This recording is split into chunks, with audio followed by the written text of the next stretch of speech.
नमस्कार मित्रांनो, स्वागत आहे तुमचं आपल्या या यूट्यूब चॅनलवर।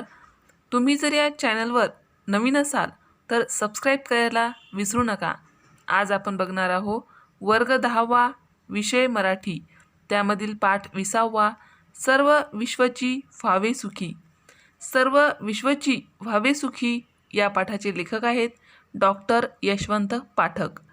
तर आज आपण या पाठाचा संपूर्ण स्वाध्याय या व्हिडिओमध्ये अभ्यासणार आहोत। यामध्ये पहिले आहे कृती। कृतीमध्ये पहिला प्रश्न आहे खालील चौकटी पूर्ण करा। आता त्या चौकटी पूर्ण करामध्ये पहिला प्रश्न आहे संत ज्ञानेश्वर यांनी मानवाच्या कल्याणासाठी केलेली विश्व प्रार्थना। काय आहे प्रश्न, पुन्हा एकदा ऐका। संत ज्ञानेश्वर यांनी मानवाच्या कल्याणासाठी केलेली विश्व प्रार्थना। उत्तर आहे पसायदान। आता आपल्याला पसायदान हे उत्तर समोर दिलेल्या चौकटीमध्ये लिहायचं आहे। दुसरा प्रश्न आहे मानवी सुखदुःखांशी सहृदयतेने समरस होणे। प्रश्न पुन्हा एकदा वाचते, मानवी सुखदुःखांशी सहृदयतेने समरस होणे। या प्रश्नाचे उत्तर आहे मैत्री। आणि मैत्री हे उत्तर सुद्धा आपल्याला समोर दिलेल्या चौकटीमध्ये लिहायचं आहे। प्रश्न तिसरा आहे सर्वानुभूती भगवत भाव अशी प्रार्थना करणारे संत। प्रश्न पुन्हा एकदा वाचते, सर्वानुभूती भगवत भाव अशी प्रार्थना करणारे संत। उत्तर आहे संत एकनाथ। आता चौथं विधान आहे किंवा चौथा प्रश्न आहे सामाजिक प्रबोधनावर भर देणारे संत। सामाजिक प्रबोधनावर भर देणारे संत। उत्तर आहे संत गाडगे महाराज। संत गाडगे महाराज। संत तुकारामांचे जीवनसूत्र। संत तुकाराम महाराजांचे जीवनसूत्र आहे परस्पर सहकार्य। उत्तर आहे परस्पर सहकार्य। अशा प्रकारे आपल्याला खालील चौकटी पूर्ण करता येतात। प्रश्न दुसरा आहे आकृत्या पूर्ण करा। आकृत्या पूर्ण करामध्ये पहिला प्रश्न आहे अपयशी माणसासाठी संतांनी केलेले मार्गदर्शन। अपयशी माणसांनी संतांनी केलेले मार्गदर्शन या प्रश्नाचे उत्तर आपल्याला आकृतीच्या स्वरूपात लिहायचे आहे। तर उत्तर पुढील प्रमाणे। तर या मार्गदर्शनामध्ये पहिला मुद्दा आहे धर्मकृत्यांसाठी पैसे खर्च करण्याऐवजी तेच पैसे खर्च करून शिक्षण घ्यावे। काय आहे, धर्मकृत्यांसाठी पैसे खर्च करण्याऐवजी तेच पैसे खर्च करून शिक्षण घ्यावे। मार्गदर्शनामध्ये दुसरा मुद्दा आहे स्वतःचा उद्धार करण्यासाठी पुढे सरसावले पाहिजे। स्वतःचा उद्धार करण्यासाठी पुढे सरसावले पाहिजे। आता मार्गदर्शनामध्ये तिसरा मुद्दा आहे सर्वांनी ग्रंथाचा अभ्यास केला पाहिजे।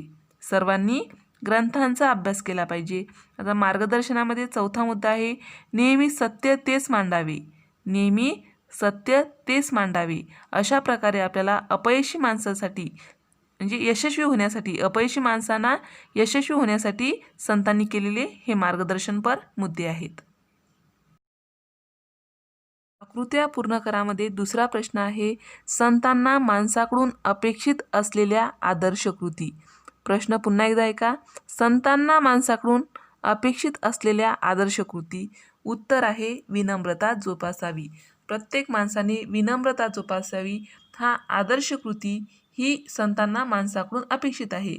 दुसरी कृती आहे सहृदय मनाने समरस झाले पाहिजे। सहृदय मनाने समरस झाले पाहिजे म्हणजे मनात कोणत्याही वाईट कृती, वाईट कार्य, वाईट भावना असल्या नाही पाहिजे। तिसरी आदर्श कृती आहे परस्पर सहकार्यातून मानवी जीवनाचे कल्याण साधावे। एकमेकांना सहकार्य करून एकमेकांचे कल्याण साधले पाहिजे, एकमेकांचे चांगले झाले पाहिजे अशा रीतीने आपण कार्य केले पाहिजे। आणि चौथी आदर्श कृती आहे अज्ञान नाहीसे करावे। म्हणजे कुठेतरी जे अज्ञान असते त्यामुळे आपण चुकीचे कार्य करू शकतो, तेच अज्ञान नाहीसे केले पाहिजे। अशा प्रकारे संतांना माणसाकडून अपेक्षित असलेल्या आदर्श कृती आपण लिहू शकतो, शिवाय करूही शकतो। आकृत्या पूर्ण करामध्ये तिसरा प्रश्न आहे संतांनी सांगितलेले मैत्रीचे निकष। संतांनी सांगितलेले मैत्रीचे निकष या प्रश्नाचे उत्तर सुद्धा आपल्याला आकृतीच्या स्वरूपात लिहायचे आहे। तर पहिला निकष आहे दुसऱ्यांच्या दुःखात त्याला आधार देणे। म्हणजे आपला मित्र किंवा आपल्या आजूबाजूचं कोणी दुःखात असेल तर त्याला आपण आधार दिला पाहिजे।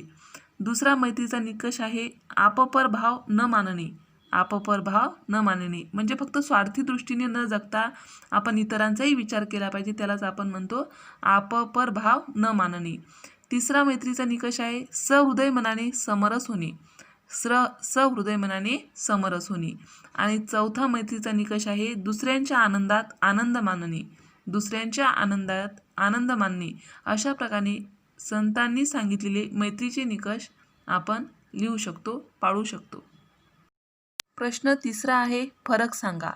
फरक सांगा यासाठी प्रश्न दिला आहे सामान्य माणसाचे मागणे आणि संतांचे मागणे.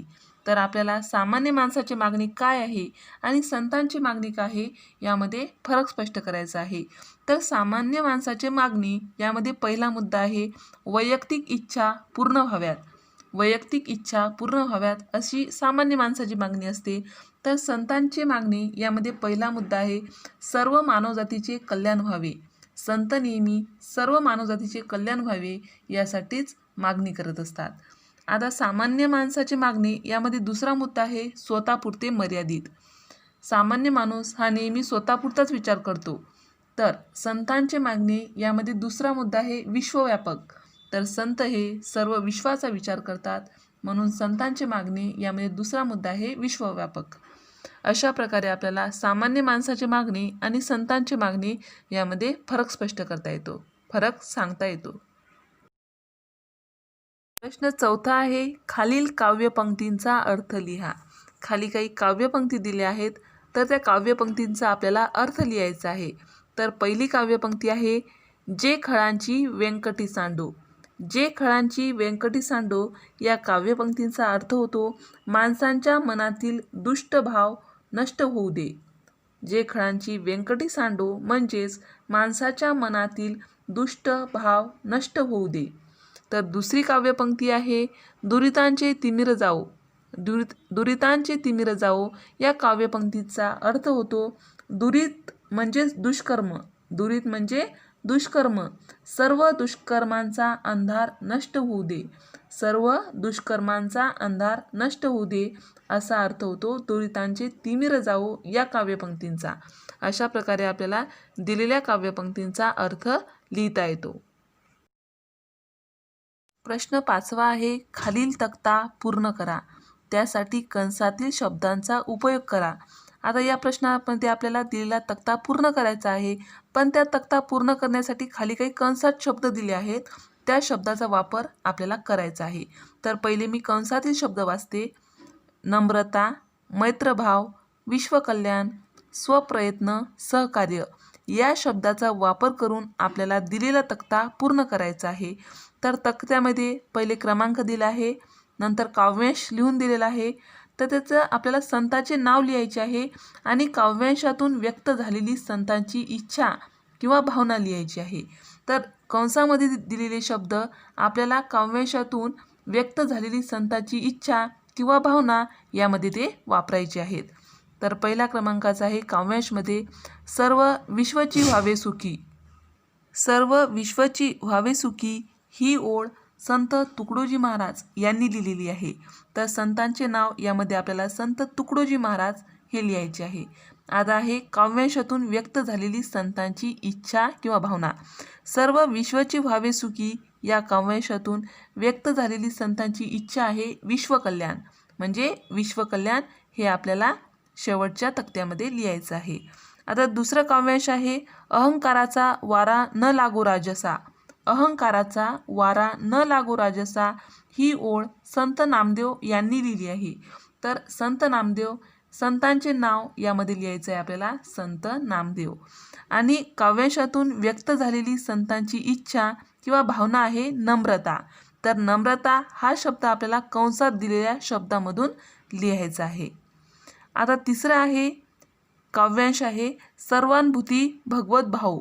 सर्वानुभूती भगवत भाऊ हा काव्यांश संत एकनाथ महाराज यांनी लिहिला आहे. तर संत एकनाथ हा शब्द आपल्याला संतांचे नाव यामध्ये लिहायचं आहे. आणि काव्यांशातून व्यक्त झालेली संतांची इच्छा किंवा भावना आहे मैत्रभाव. मैत्रीचा भाव निर्माण होतो, या ओळीमधून मैत्रीचा भाव निर्माण होतो. आता काव्यांशामध्ये आहे एक एका सहाय्य करू. एक एका सहाय्य करू अवघे धरू सुपंथ ह्या ओळी म्हणलेल्या आहेत संत तुकाराम महाराजांनी. तर संतांचे नाव यामध्ये लिहायचं आहे संत तुकाराम महाराज. आणि काव्यांशातून व्यक्त झालेली संतांची इच्छा किंवा भावना यामध्ये लिहायचं आहे सहकार्य. एकमेका सहाय्य करू अवघे धरू सुपंथ म्हणजेच सहकार्य ही भावना यामधून व्यक्त होते. काव्यांशमध्ये 5 नंबरच्या ओळी आहेत स्वतःचा उद्धार करा प्रयत्नाने.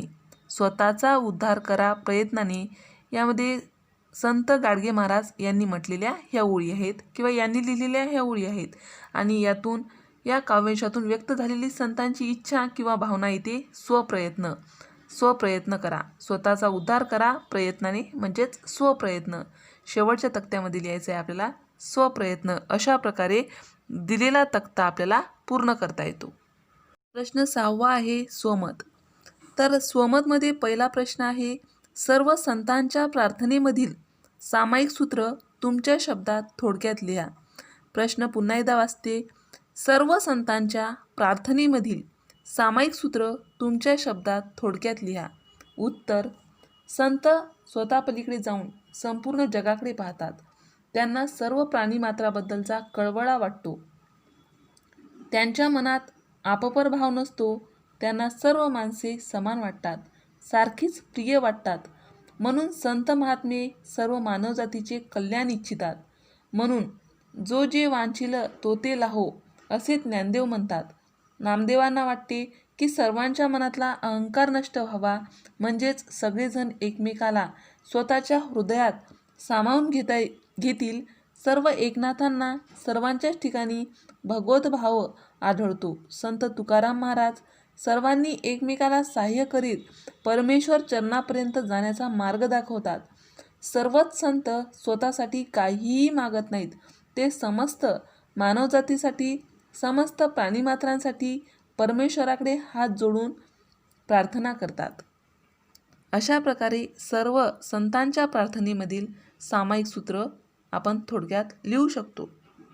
स्वमतमध्ये दुसरा प्रश्न आहे भूता परस्परे पडो मैत्र जीवांचे या ओळींचा तुम्हाला समजलेला अर्थ लिहा. ओळी मी पुन्हा एकदा वाचते. भूता परस्परे पडो मैत्र जीवांचे या ओळींचा तुम्हाला समजलेला अर्थ लिहा. उत्तर या ओळीतील भूत, मैत्र आणि जीव हे 3 शब्द खूप महत्त्वाचे आहेत. देह धारण करणारा प्रत्येक जण भूत होय, म्हणून जगातली सगळी माणसे भूत होत. पण फक्त माणसेच नव्हेत तर सूक्ष्म जीवापासून ते हत्ती, गेंडे यासारखे सर्व प्राणीमात्र भूत होत. तसेच वृक्षवेली ह्यासुद्धा सजीवच आहेत, त्यासुद्धा भूत आहेत. या सर्वांच्या मनात एकमेकाबद्दल निर्मळ, पवित्र अशी प्रेमभावना निर्माण झाली पाहिजे. ती इच्छा ज्ञानदेव देवाजवळ व्यक्त करतात. जात, धर्म, भाषा, प्रांत वगैरे गोष्टीवरून आपण एकमेकांना शत्रू समजतो. या भावना बाह्य गुणावर अवलंबून आहेत. ज्ञानदेव या गोष्टींच्या पलीकडे जायला सांगतात. प्रत्येक जण सुखी असेल, नेमकी हीच मागणी ज्ञानदेव विश्वात्मक देवाकडे करीत आहेत. अशा प्रकारे भूता परस्परे पडो मैत्र जीवांचे या ओळींचा थोडक्यात अर्थ लिहिता येतो. स्वमतमध्ये तिसरा प्रश्न आहे या पाठातून तुम्ही काय शिकलात ते तुमच्या शब्दात लिहा. म्हणजेच सर्व विश्वची व्हावी सुखी या पाठाचा आपण अभ्यास केला आहे. तर या पाठातून आपण नेमके कोणते ज्ञान प्राप्त केले आहे हे थोडक्यात आपल्याला उत्तरामध्ये लिहायचं आहे. तर उत्तर सर्व संतांनी व्यापक दृष्टिकोन बाळगून लोकांना उपदेश केला आहे. सर्व लोकांनी एकमेकांशी प्रेमाने वागावे. एकमेकांना अडीअडचणीत असलेल्या सर्वांना मदत करावी. सर्वांमध्ये सहकार्याची भावना हवी. या तऱ्हेने सर्वजण वागू लागले तर समाजात शांती नांदेल. माणसे सुखासमाधानाने वागू लागतील. या अशा वातावरणातच माणसे प्रगती करू शकतात. अशा वातावरणात चोऱ्यामाऱ्या होणार नाहीत, दंगेधोपे होणार नाहीत, कोणाची पिळवणूकसुद्धा होणार नाही, कोणाची फसवणूक होणार नाही, कोणावर अन्यायही होणार नाही, कोणावर अन्यायसुद्धा होणार नाही. एकंदरीत सर्व व्यवस्था ही न्यायावर आधारलेली राहील. म्हणून सर्वांनी एकोप्याने राहावे असे सर्व संत सांगतात. इतर जनांशी सहृदयतेने समरस झाले पाहिजे. सर्वांनी शिक्षण घेतले पाहिजे. वैज्ञानिक दृष्टिकोन बाळगला पाहिजे. हा पाठ वाचून मला हाच संदेश मिळाला आणि सर्वांना सुद्धा हाच संदेश मिळाला असेल अशी अपेक्षा करायला हरकत नाही. अशा प्रकारे सर्व विश्वची व्हावे सुखी या पाठातून मिळालेला संदेश थोडक्यात लिहिता येतो. अशा रीतीने आपण सर्व विश्वची व्हावे सुखी या पाठाचा संपूर्ण स्वाध्याय सविस्तररित्या अभ्यासला आहे. अशाच प्रकारचे नवनवीन व्हिडिओ पाहण्यासाठी या चॅनलला सबस्क्राईब करा. आमचे हे व्हिडिओ लवकरात लवकर तुमच्यापर्यंत पोहोचण्यासाठी खाली दिलेल्या बेल आयकॉन बटनवर क्लिक करा. तुम्हाला जर हा व्हिडिओ आवडला असेल तर लाईक करा, मित्रमैत्रिणीमध्ये शेअर करा. काही समस्या असतील, काही अडचणी असतील, शिवाय काही सूचनाही असतील तर कमेंट करायला विसरू नका. हा व्हिडिओ शेवटपर्यंत पाहिल्याबद्दल धन्यवाद.